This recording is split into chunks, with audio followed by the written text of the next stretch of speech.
아멘. 하나님께서 오늘 우리에게 주시는 말씀은 로마서 5장 12절에서부터 21절까지 말씀입니다. 하나님의 말씀을 받들어 봉독할 때에 살아계신 하나님의 음성을 들으시기 바랍니다. 그러므로 한 사람으로 말미암아 죄가 세상에 들어오고 죄로 말미암아 사망이 들어왔나니 이와 같이 모든 사람이 죄를 지었으므로 사망이 모든 사람에게 이르렀느니라. 죄가 율법이 있기 전에도 세상에 있었으나 율법이 없었을 때에는 죄를 죄로 여기지 아니하였느니라. 그러나 아담으로부터 모세까지 아담의 범죄와 같은 죄를 짓지 아니한 자들까지도 사망이 왕노릇하였나니 아담은 오실자의 모형이라. 그러나 이 은사는 그 범죄와 같지 아니하니 곧 한 사람의 범죄를 인하여 많은 사람이 죽었은즉 더욱 하나님의 은혜와 또한 한 사람 예수 그리스도의 은혜로 말미암아 선물은 많은 사람에게 넘쳤느니라. 또 이 선물은 범죄한 한 사람으로 말미암은 것과 같지 아니하니 심판은 한 사람으로 말미암아 정죄에 이르렀으나 은사는 많은 범죄로 말미암아 의롭다 하심의 이름이니라. 한 사람의 범죄로 말미암아 사망이 그 한 사람을 통하여 왕노릇하였은즉 더욱 은혜와 의의 선물을 넘치게 받은 자들은 한 분 예수 그리스도를 통하여 생명 안에서 왕노릇하리로다. 그런즉 한 범죄로 많은 사람이 정죄에 이른 것 같이 한 의로운 행위로 말미암아 많은 사람이 의롭다 하심을 받아 생명에 이르렀느니라. 한 사람이 순종하지 아니함으로 많은 사람이 죄인 된 것 같이 한 사람이 순종하심으로 많은 사람이 의인이 되리라. 율법이 들어온 것은 범죄를 더하게 하려 함이라. 그러나 죄가 더한 곳에 은혜가 더욱 넘쳤나니 이는 죄가 사망 안에서 왕노릇한 것 같이 은혜도 또한 의로 말미암아 왕노릇하여 우리 주 예수 그리스도로 말미암아 영생에 이르게 하려 함이라. 아멘. 로마서 5장 되게 어렵죠? 신학적으로 로마서 5장 앞부분은 어저께 그 달걀의 그 노란 자위와 같다라고 표현한다고 한다면 신학적으로 로마서 5장 후반에 있는 것에 원죄, 죄의 정가, 이 모든 신학적인 용어들이 여기서 나옵니다. 그러나 오늘 본문을 그냥 하나로 이렇게 좀 압축을 시키면 한 사람의 영향력에 대한 이야기를 하고 있는 것입니다. 한 사람의 행동 때문에 죄가 이 세상에 들어오기 시작했고 한 사람의 죽음 때문에 죄의 문제가 해결되었다라고 하는 그 한 사람에 대한 이야기를 하고 있는 것입니다. 12절 보겠습니다. 그러므로 한 사람으로 말미암아 죄가 세상에 들어오고 죄로 말미암아 사망이 들어왔나니 이와 같이 모든 사람이 죄를 지었으므로 사망이 모든 사람에게 이르렀느니라. 한 사람으로 말미암아 죄가 세상에 들어왔다라고 하는 말, 이 죄는 무엇일까요? 이것 때문에 모든 사람이 죄가 들어왔다라는 이 죄, 우리가 자주 듣는 오리지널 신, 원죄를 지금 이야기하고 있는 것입니다. 한 사람 아담이 불순종했기 때문에 우리 모두가 죄인이 되고 죄를 가지고 태어났고 죄 때문에 죽게 되었다라는 것입니다. 이 말에 대해서 동의하지 않는 분들도 많이 있습니다. 선악과는 아담과 하와가 따먹었는데 왜 우리가 죄인이 되느냐라고 하는 것입니다. 이거 신학적인 논쟁이 큰 것이기 때문에요, 이거 갖고 싸울 필요도 없습니다. 우리보다 이것에 대해서 더 동의하지 않는 한 사람이 있습니다. 누굴까요? 아담이 더 억울한 거예요. 하나님, 선악과는 내가 따먹었는데 왜 내 후손들이 당신 때문에 우리가 죄의 가운데 태어났습니까? 라고 이야기를 한다고 한다면 저 정말 억울합니다 라고 이야기할 것입니다. 아담은 자신이 선악과를 따서 먹은 그 영향력이 자기 후손들에게 미칠 것이다라고 단 한 번도 생각해 본 적이 없습니다. 오늘날 수많은 정치인들이, 수많은 부모님들이 자신들이 하는 행동들이 국민들에게, 자녀들에게 어떤 영향을 미칠 것이다라고 전혀 생각하지 않으며 사는 것처럼 말입니다. 우리가 읽은 로마서 5장 12절의 말씀을 가지고 원죄라고 말한 사람은요, 성 어거스틴이에요. 날 때부터 가지고 태어나는 죄, 이 죄가 나에게 영향력을 미치는가 안 미치는가 하는 것은 사실은 오늘날까지도 신학적인 논쟁입니다. 그런데 이 원죄가 우리의 삶에 영향을 미친다 안 미친다 그거 생각하실 필요 없으세요. 그거 갖고 싸울 필요도 없어요. 그러나 우리가 로마서를 읽으면서 정확히 다 동의하는 것은 하나 있다는 것입니다.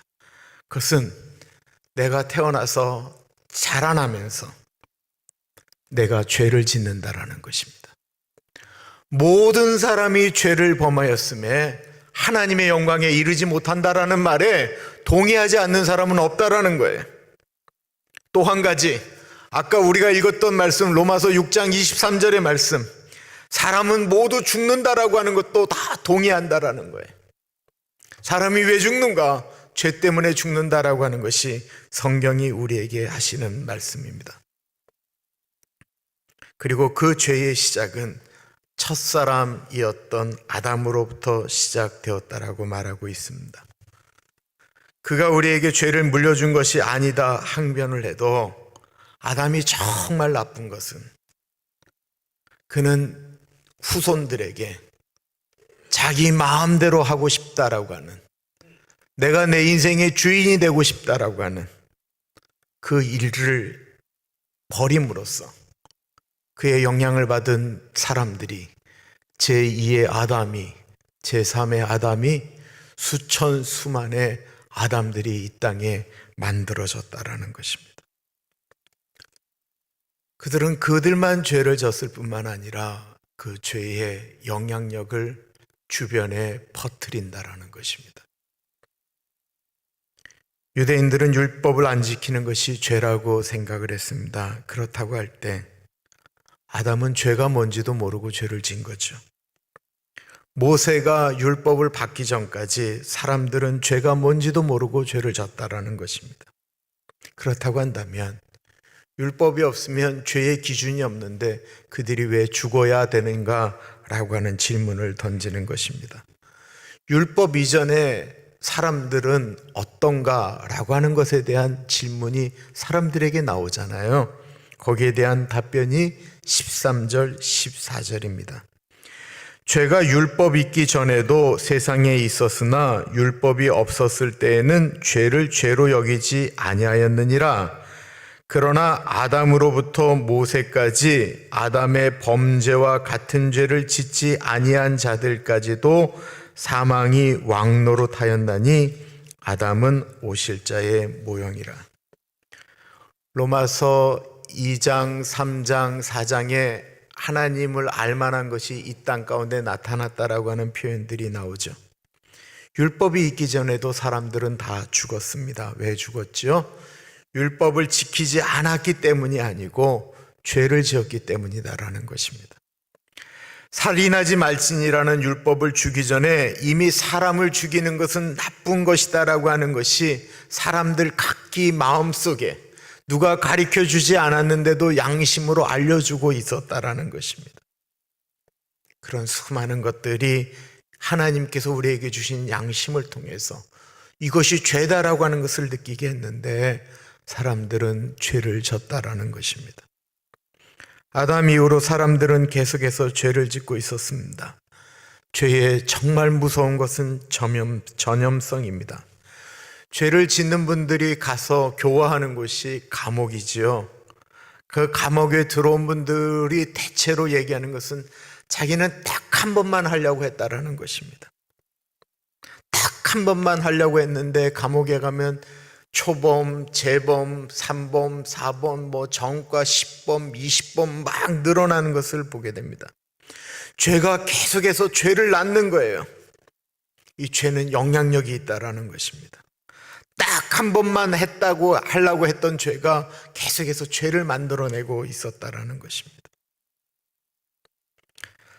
한 사람이 담배를 피기 시작하면 그 주변에 담배 피는 사람들이 만들어집니다. 한 사람이 술을 마시게 되면 술 마시는 사람들이 옆에 붙게 됩니다. 참 신기하죠? 그리고 전 세상에서 가장 인심이 좋은 것이 술과 담배 인심입니다. 다른 것은 그렇게 손해 안 보려고 하는데 어떻게 해서든지 이 술, 담배는 꼭 권해서 같이 먹고 피도록 만든다라는 거예요. 왜 그러지요? 담배가 몸에 안 좋거든요. 몸에 안 좋기 때문에 주는 거예요. 그거 알고 계세요? 사람들은 이상하게 자기만 망가지는 걸 원하지 않는 거예요. 다른 사람도 꼭 망가뜨리려고 하는 거예요. 그게 그렇게 좋은 거면 왜 자식들한테는 안 가르쳐요?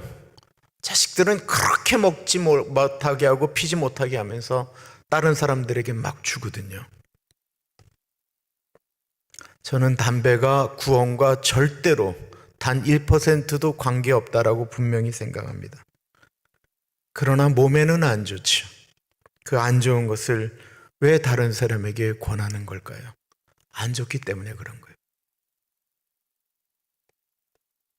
죄는 끊임없이 아담처럼 다른 사람을 아프게 하고 힘들게 하고 다른 사람들로 죄를 짓게 만듭니다. 난 사람으로 인해 수많은 아담의 후손들이 만들어지는 것입니다. 죄가 죄를 낳는 것입니다. 그러므로 죄가 왕노릇한다라는 거예요. 계속해서 생산하기 때문에 그런 것입니다. 죄가 왕노릇하는 시대에는 소망이 없죠. 그 때문에 사람들이 다 비참하게 죽는 것입니다. 이때 하나님께서 죄가 없으신 한 사람, 하나님에게 하나밖에 없는 아들 예수님을 이 땅에 보내셨습니다. 15절과 16절 보겠습니다. 그러나 이 은사는 그 범죄와 같지 아니하니 곧 한 사람의 범죄를 인하여 많은 사람이 죽었은즉 더욱 하나님의 은혜와 또한 한 사람 예수 그리스도의 은혜로 말미암은 선물은 많은 사람에게 넘쳤느니라.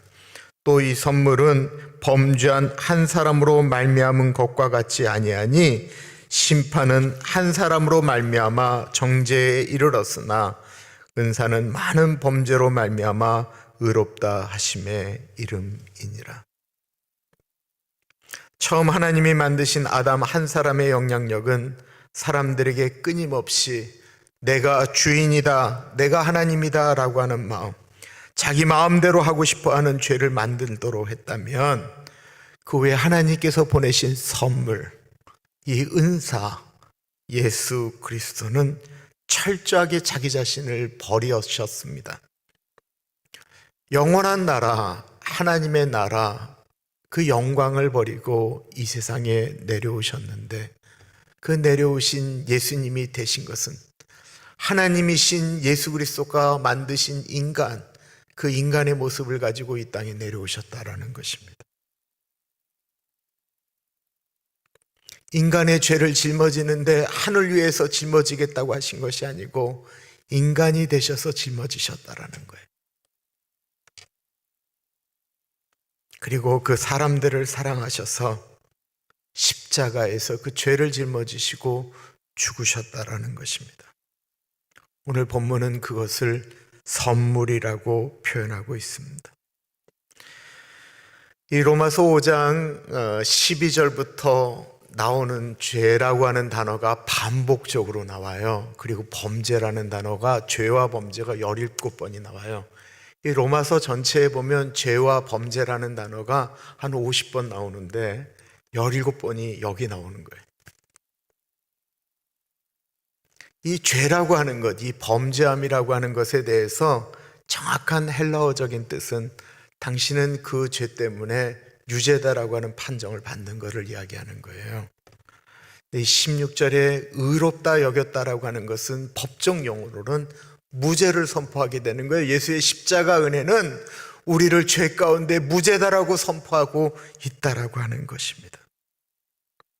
그렇다고 한다면 왜 예수님의 십자가 사건이 사람을 무죄로 만드냐라는 거예요. 예수가 도대체 뭔데? 그의 십자가 사랑이 무엇이길래 우리가 그 예수님을 믿으면 무죄가 된다라고 하는 것입니다. 더군다나 2000년 전에 죽은 대한민국 사람도 아닌 유태인이 죽었는데 어떻게 그것이 우리의 죄를 지금 용서한다라는 말입니까? 그는 예수님이 인간이 아니셨기 때문에 그렇습니다. 죄가 없는 분이셨기 때문에 그렇습니다. 예수님은 우리 피조물인 인간의 죄를 덮고 용서하셔도 충분히 남으실 분이셨기 때문에 그렇습니다. 그분은 바로 우리 인간을 만드신 분이시기 때문에 그렇습니다. 우리를 만드신 분이 우리를 위하여 십자가에서 우리의 죄를 짊어지시고 죽으셨기 때문에 그렇습니다. 지난주 이사야 53장 6절의 말씀, 우리는 다 양 같아서 그릇 행하여 각기 제 길로 갔거늘 여호와께서는 우리들의 죄악을 그에게 담당시켰다라는 것입니다. 그래서 예수님의 십자가 사건을, 그 십자가의 사건에 우리의 죄가 그 십자가에 흘리는 피에 이렇게 덮어졌다라고 해서 그것을 죄의 정가라고 이야기해요. 사람들은 이 죄의 정가를 잘 이해 못합니다. 아담이 죄를 졌는데 왜 우리가 원죄를 갚습니까? 라고 하는 것과 똑같은 거예요. 17절과 18절 보겠습니다. 한 사람의 범죄로 말미암아 사망이 그 한 사람을 통하여 왕노릇하였은즉 더욱 은혜와 의의 선물을 넘치게 받는 자들은 한 분 예수 그리스도를 통하여 생명 안에서 왕노릇하리로다. 그런즉 한 범죄로 많은 사람이 정죄에 이른 것 같이 한 의로운 행위로 말미암아 많은 사람이 의롭다 하심을 받아 생명에 이르렀느니라. 이게 이제 한국 문화가 좀 바뀌어서 설명이 조금 어려워지기 시작했는데 우리 어르신들은 다 이해하실 거예요. 이 미국의 이 문화와 한국의 문화는 본질적으로 한국 문화가 더 고급스러워요. 더 복음적이에요. 보세요. 한국 분들은 식당에서 식사를 하시면 한 분이 내세요. 그죠? 한 분이 식사값을 내고 나머지 분들은 다 공짜로 먹는 거예요. 한 사람이 돈을 페이하기 때문에 나머지 사람들이 다 공짜로 먹는 거예요. 이해되시죠? 미국에 오래 사신 분들은 이해가 안 돼요. 우린 더치페이인데 갖게 내니까 잘 이해가 안 가는데 이 예수 그리스도의 십자가의 그 십자가 사건은 우리의 죄가 아무리 무거워도 그걸 다 거기다가 얹어도 넘치기 때문에 우리의 죄가 용서받았다라고 표현하고 있는 것입니다. 아담의 후손들은 내가 무엇인가를 해봐야 구원을 얻으려고 몸부림치지만 죄의 문제 때문에 그것이 잘 되지를 않습니다. 한국 기독교에 큰 영향력을 미쳤던 일본 분이 한 분 계세요. 그분의 이름이 우찌무라 간조예요. 그분이 쓰신 유명한 책은 무교회주의라고 하는 책이에요. 그분의 제자 중에 한 사람이 함석헌 선생이에요. 김교신, 유흥모 이런 분들이 다 우찌무라 간조의 제자인데 이분이 예수님을 믿은 다음에 이렇게 굳게 결심을 했어요. 그 집안이 사무라이 집안이거든요. 나는 오늘부터 예수의 뜻대로 살겠다. 사람을 미워하지 않고 사람을 사랑하겠다. 철저하게 신앙생활하고 헌금생활하고 다 하겠다라고 이야기를 했어요. 거짓말하지 않겠다. 그런데 그것이 시간이 지나면 지날수록 마치 이 낡은 가죽이 여기저기 터지는 것처럼 터지는 것입니다. 안 미워하려고 애쓰다 보니까 안 미워하려고 애쓰게 되는데 사랑하기는 안 되는 것입니다. 그래서 이런 일을 몇 개월 하다가 두 손 두 발 다 들고 말았습니다. 자기 스스로 내가 이렇게 살겠다라고 얘기하는데 안 되는 거예요. 하나님, 나는 죄인입니다. 나는 거짓말하였습니다. 나는 미워하였습니다. 나는 질투하였습니다. 내 안에 선한 것은 없고 악한 것밖에 없습니다. 주님, 나를 도와주십시오. 우찌무라 간조가 자기의 신앙 고백 가운데 이런 얘기를 합니다. 내가 나의 문제를 가지고 계속 계속 캐내면 캐낼수록 나는 더 큰 수렁에 들어갔다라는 거예요. 우찌무라 간자는 십자가 앞으로 나아갔다고 고백합니다. 십자가 앞에 나아가는 순간 예수 그리스도의 의가 자신의 의가 되었습니다. 우찌무라의 손이 예수님의 손이 되었고 우찌무라의 발이 예수님의 발이 되었습니다. 우찌무라가 한 것이 무엇이죠? 예수님에게 맡긴 거예요. 의탁한 거예요. 예수님, 나는 이것밖에 안 되니까 예수님 주인 되주셔서 나를 도와주십시오. 내 안에 있는 내가 애쓰고 노력해봤자 안 된다라고 하는 그 마음속에 있는 예수를 믿어도 내 생각으로 하겠다라고 하는 그 자리에 예수님을 모신 것입니다.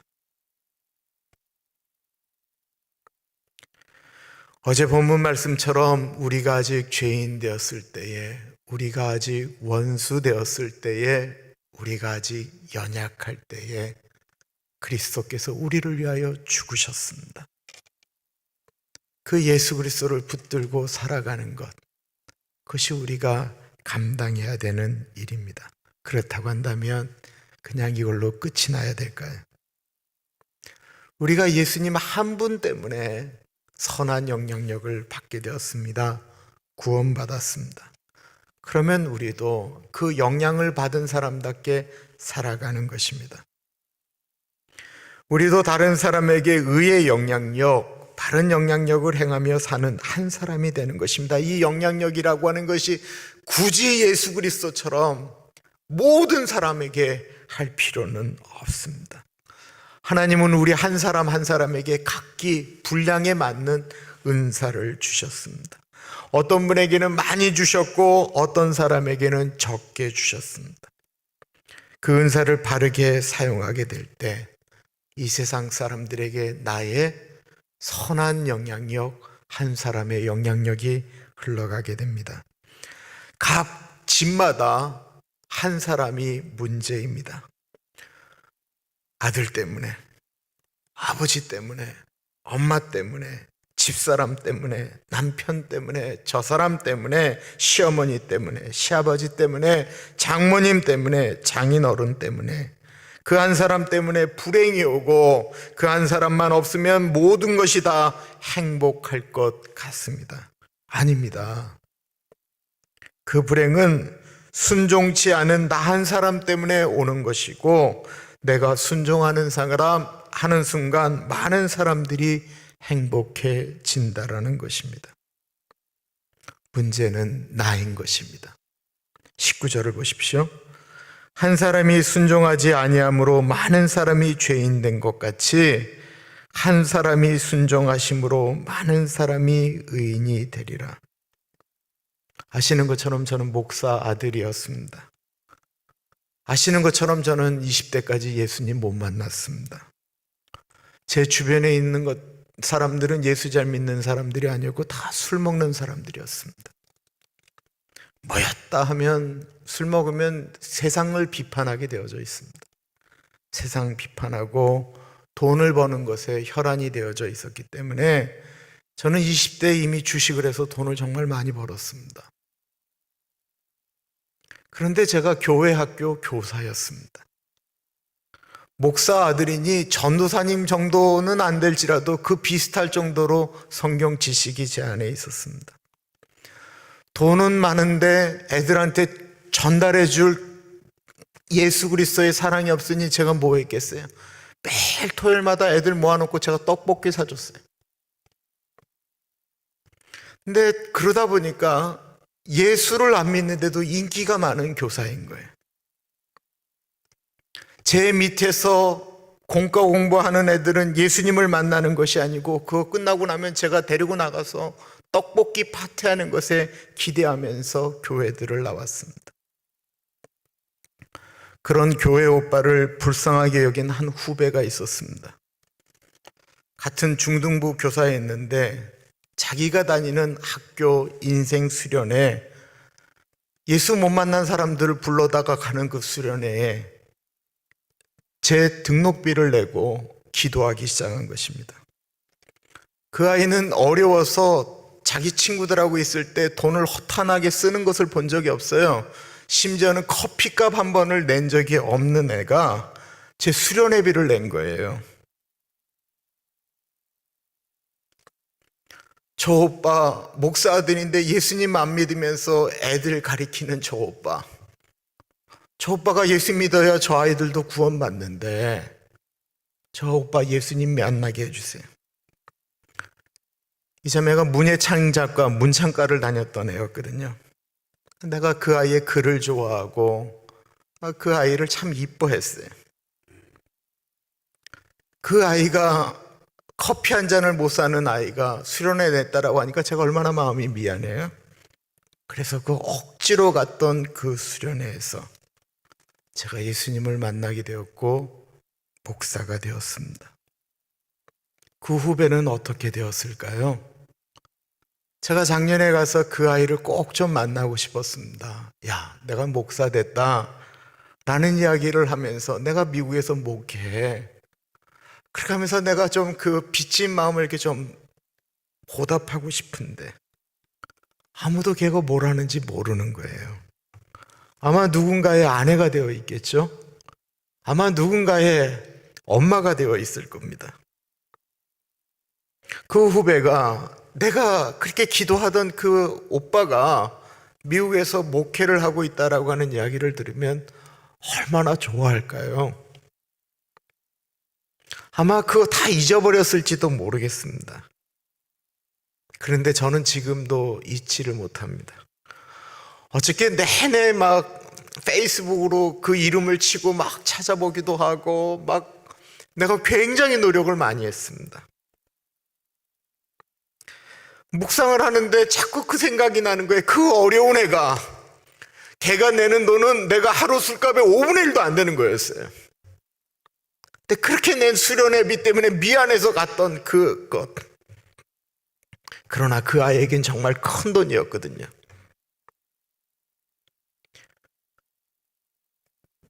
돈 있는 제가 그 돈 없는 애 눈에는 내가 제일 불쌍한 사람으로 보였던 거예요. 저를 정말로 부러워하는 후배들 많았습니다. 술 잘 먹죠. 사람들 많죠. 돈 잘 쓰죠. 그게 멋진 그리스도인이라고 착각하고 있는 예수 믿는 사람들이 이 땅에도 또 되게 많이 있습니다. 그런 사람들 때문에는 제가 예수님 못 만났습니다. 저를 불쌍하게 여겼던 한 여자 후배 때문에 제가 예수님을 만났습니다. 찾고 싶습니다. 그리고 말해주고 싶습니다. 네가 그때 그 수련회비 내며 나보고 가라고 해서 할 수 없이 갔다가 내가 예수님 만났다. 그 아이가 그 돈이 한 사람을 목사로 만들 돈이 될 줄 상상이나 했을까요? 우리 한 사람 한 사람은 모두 영향력이라고 하는 것이 있습니다. 그 영향력이라고 하는 것은 지금 우리 눈에 보이지가 않습니다. 그러나 그 영향력은 시간이 지나면서 다음 세대에 남게 됩니다. 어떤 사람으로 살고들 싶으세요? 나쁜 것을 그 주변에 자녀들에게 남겨주는 사람으로 살고 계시지는 않으십니까? 선한 영향력을 미치는 분들로 이 세상 살고 싶지 않으세요? 기도하겠습니다.